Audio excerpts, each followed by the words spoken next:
Hello students, welcome back to my channel. This is Himanshu sir और आज मैं आप लोगों के लिए लेके आया हूँ 11th स्टैंडर्ड का इकोनॉमिक्स का chapter 1 from Maharashtra state board. Okay, so now मैं यहाँ पे जैसे कि आपने थंबनेल में देखा है कि मैं आपको पूरा चैप्टर नहीं पढ़ाऊंगा, बराबर है। पूरा चैप्टर के लिए पूरा ज्ञान भरा पड़ा हुआ है यूट्यूब के ऊपर। मैं सिर्फ आपको इसका ओवरव्यू दे दूंगा very short span of time में, ताकि आप लोग उसको अच्छे से लिख पाओ, ठीक है। और आप इतने गुणी तो हो ही के आप लोगों को अगर एक पॉइंट भी मिल जाए तो आप उसके ऊपर पूरा निबंध लिख सकते हो। तो यहाँ पे तो आपको सिर्फ इसको क्या करना है, उस पॉइंट को एक्सप्लेन करना है।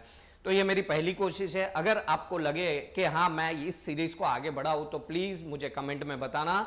और पहले तो है ना, लाइक करो, शेयर करो अपने फ्रेंड्स के साथ और सब्सक्राइब जरूर करना चैनल को, ठीक है। So without wasting your time and my time, let start with economics का चैप्टर 1।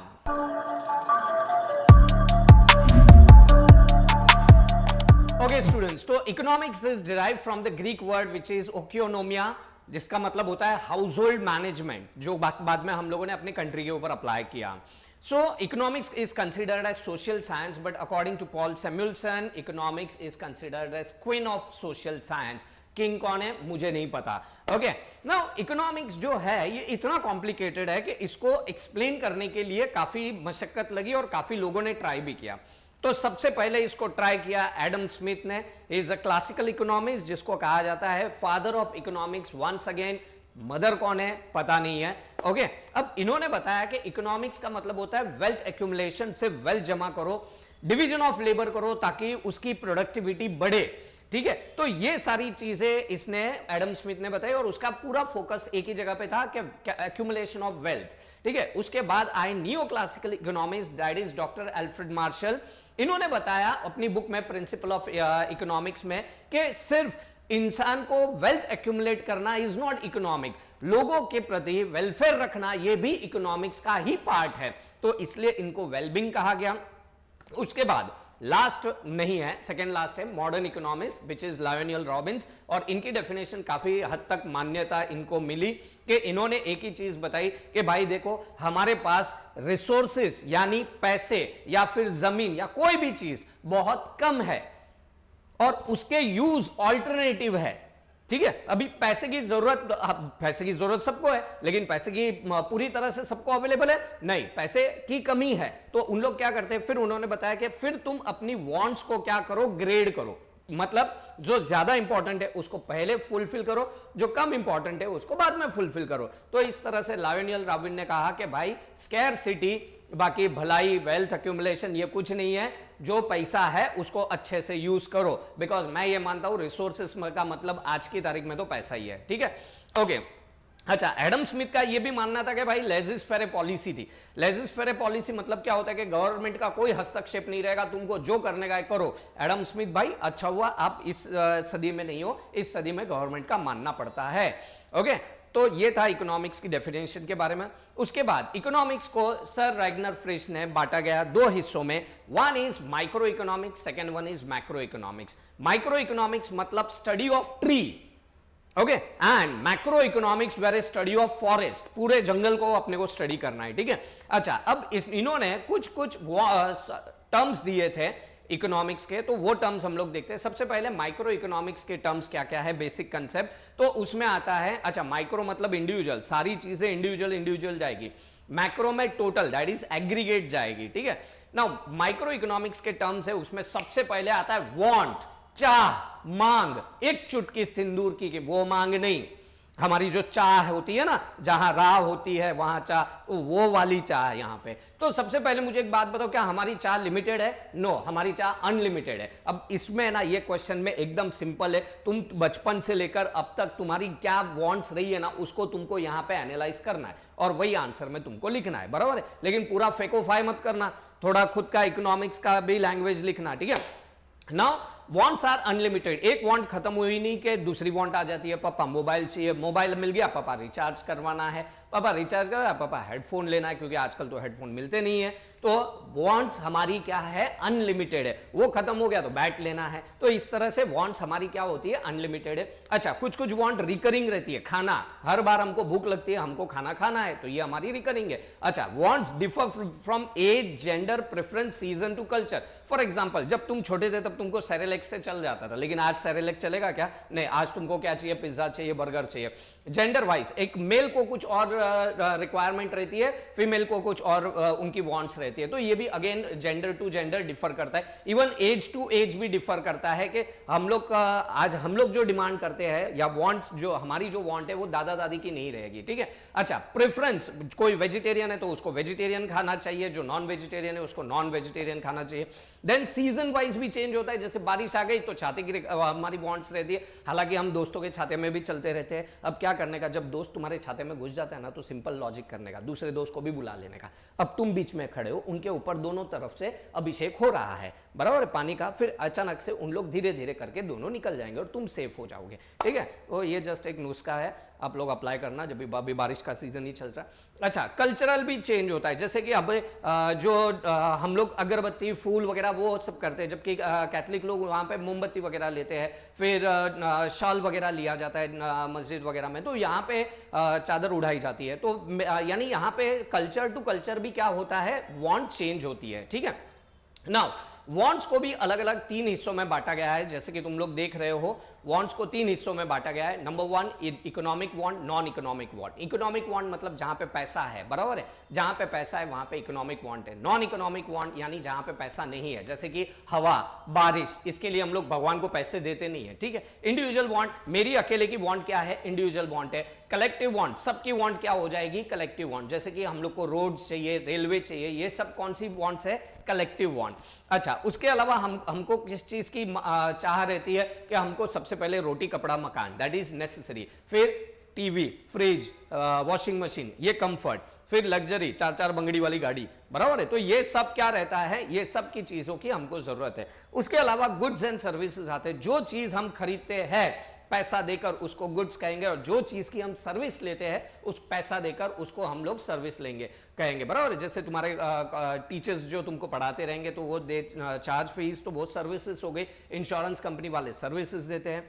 फिर आता है यूटिलिटी। यूटिलिटी मतलब the want satisfying power of a commodity. इसका मतलब कमोडिटी के अंदर वो पावर है कि वो तुम्हारी वांट्स को क्या कर सकता है, सेटिस्फाई कर सकता है, तो उसका मतलब उसके अंदर यूटिलिटी है, बराबर है ना। अभी जैसे कि तुम जो एक बाल जिसके नहीं रहेंगे उसके लिए कंघी यूटिलिटी नहीं देने वाली, लेकिन वही बाल अगर जिसके पास है तो उसके लिए कंघी यूटिलिटी देती है, बराबर है। तो जो यूटिलिटी मतलब the power of a want, the power of a commodity to satisfy human wants. Then आता है वैल्यू। कोई भी चीज रहेगी उसकी वैल्यू रहती है। अभी वैल्यू को भी यहां पे 3 चीजों में बांटा गया है। Value in use, value in use मतलब क्या, जैसे कि पानी का वैल्यू इन यूज क्या है, बहुत ज्यादा, हर जगह पानी चाहिए ही चाहिए, ओके। लेकिन उसके लिए हमको चुकाना कितना पड़ता है, वैल्यू इन एक्सचेंज कितना करना पड़ता है, हार्डली 20 रुपया अगर 1 लीटर की बॉटल ली तो, बराबर है। अच्छा, वैल्यू इन एक्सचेंज, जबकि क्या होता है कि डायमंड का वैल्यू इन यूज क्या है, कुछ नहीं, कान में रहता है, कभी अंगूठे पे रहता है, कभी उंगली में रहता है, कभी हार बन के लटकता रहता है, लेकिन क्या उसका वैल्यू इन यूज है, नो। हीरा है सदा के लिए, लेकिन वो महंगा है, क्यों, क्योंकि वो स्केर है।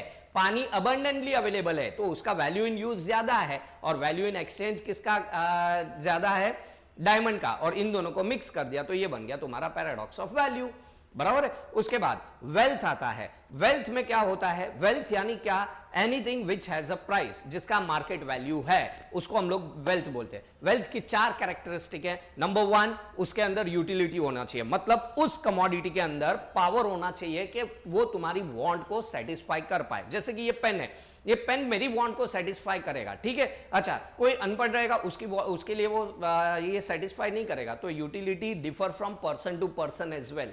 अच्छा, स्कैरसिटी, क्या ये पेन अबंडेंटली अवेलेबल है, बारिश होती है पेन की, नहीं ना, तो इसका मतलब ये स्कैर है। अच्छा, ट्रांसफरेबिलिटी मतलब ये मैं किसी और को भी ट्रांसफर कर सकता हूं, तो इसलिए ये भी वेल्थ है। एक्सटर्नल टू मैन मतलब ये इंसान के अंदर नहीं है। जैसे कि अभी अगर सोनू निगम का गाना है, सोनू निगम जैसे गाता है, तो सोनू निगम ऐसा बोलेगा क्या, चल मैं तेरे पे हाथ रख देता हूं, आज से तू भी मेरे जैसा गाएगा, नहीं पॉसिबल है। ये थोड़ी कॉपी पेस्ट है, इधर कॉपी किया उधर पेस्ट किया, इट इज नॉट पॉसिबल। तो अगर सोनू निगम का आवाज वो वेल्थ नहीं माना जाएगा, बराबर है, लेकिन ये पेन को हम लोग वेल्थ मान सकते हैं। क्यों? क्योंकि it is external to man है। ओके तो चार फीचर कौन से हो गए? यूटिलिटी होनी चाहिए, मतलब the power of satisfying human want, scarcity होनी चाहिए, अबंडेंटली अवेलेबल नहीं होने चाहिए, ट्रांसफरेबल होना चाहिए, एक्सटर्नल टू मैन होना चाहिए। उसके बाद आता है पर्सनल इनकम। पर्सनल इनकम हमारी इनकम, तुम्हारी इनकम, बराबर है, ये इंडिविजुअल इनकम हो जाती है। लेकिन PDI that is personal disposable income after deducting taxes, जो भी इनकम आती है उसको हम लोग पर्सनल डिस्पोजेबल इनकम बोलते हैं। ठीक है, अब जब कभी भी हम लोग प्रोडक्शन करते हैं गुड्स को, तो प्रोडक्शन करने के लिए हम लोगों को एक तो ये प्रोडक्शन हो गया, प्रोडक्शन के बाद उस गुड्स को हम लोग डिस्ट्रीब्यूट करेंगे, उसके बाद उसकी प्राइस लेंगे और उसके बाद उसको कंज्यूम करेंगे। तो ये चार चीजें होती है। क्या? सबसे पहले गुड्स को क्या किया बोलो? प्रोड्यूस। उसके बाद उसको जहां पे चाहिए था वहां पे क्या किया? डिस्ट्रीब्यूट। फिर जिसको चाहिए था उसके पास से उसका क्या लिया? पैसा। और बाद में जिसने खरीदा था उसने उसको क्या किया? कंज्यूम किया।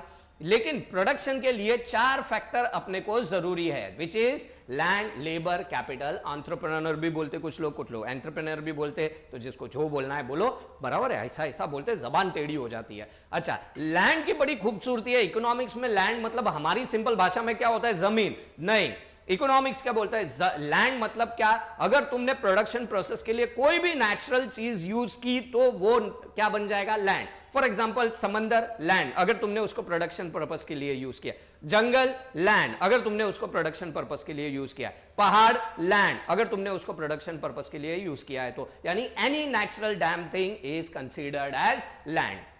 लेबर, मजदूर लोग, हम लोग जो लोग हैं सब मजदूर लोग हैं, बराबर है कि नहीं? काम करते हैं तो लेबर की भी बहुत जरूरत होती है। अच्छा, land is a passive factor whereas labour is a active factor. उसके बाद आता है कैपिटल। कैपिटल कौन क्या करेगा? कैपिटल के बिना तो बिजनेस चालू ही नहीं हो सकता, फाइनेंस तो चाहिए ना। उसके बाद आता है entrepreneur. Entrepreneur is considered as captain of the industry, मतलब उस ऑर्गेनाइजेशन का कैप्टन है जो इन तीनों को जमा करता है। ठीक है, तो ये हो गए चार उसके फैक्टर ऑफ प्रोडक्शन। उसके बाद आता है basic concept of macro economics, मतलब स्टडी ऑफ ट्री, बराबर है। उसमें आता है नेशनल इनकम। नेशनल इनकम मतलब क्या? वहां पे माइक्रो में क्या आता है? Individual income. यहां पे क्या होगा? National income. पूरे कंट्री की इनकम को जोड़ दो तो क्या बन जाएगा? National income. उसमें से कुछ हिस्सा पब्लिक क्या करता है? सेव करता है, तो वो हो गया सेविंग। और वो सेविंग से उन लोग क्या बैंक में भी पैसा रहेगा? नहीं, बैंक वाले क्या करेंगे? उसको लोन देंगे। किसको लोन देंगे? जिसको जरूरत है, बिजनेसमैन को। बिजनेसमैन को क्यों जरूरत है? क्योंकि उसे क्या करना है? इन्वेस्ट करना है। क्या करना है? उसे इन्वेस्ट करना है, इसलिए इन्वेस्टमेंट में चला जाएगा। ठीक है, तो तीन concept, national income, saving, investment, और उसके बाद ट्रेड साइकिल चालू होता है। आज हम लोग देखते हैं कि बिजनेस में ऐसा बोलता है अप एंड डाउन चालू रहता है, अप एंड डाउन चालू रहता है। तो इट इज जस्ट बिकॉज के कभी इन्फ्लेशन रहता है तो कभी डिप्रेशन रहता है। तो इसी तरह से कभी तुमने ये नहीं सुना रहेगा कि बिजनेस में लेफ्ट एंड राइट चालू होता है, बराबर है? तो ये अप एंड डाउन मतलब डिप्रेशन और इन्फ्लेशन होता है। ओके, सो आई होप आप लोगों को ये पूरा चैप्टर का ओवरव्यू मैंने दे दिया है। अगर आपको लगता है कि ऐसी वीडियो मैं और इकोनॉमिक्स के चैप्टर के लिए बनाऊं तो प्लीज मुझे कमेंट सेक्शन में बताना कि अगली वीडियो में आपको और इसमें क्या क्या चाहिए रहेगा। ये एक छोटी सी कोशिश थी आप लोगों को हेल्प करने के लिए। Okay, so all the best for your exam. God bless you. Bye bye. Take care.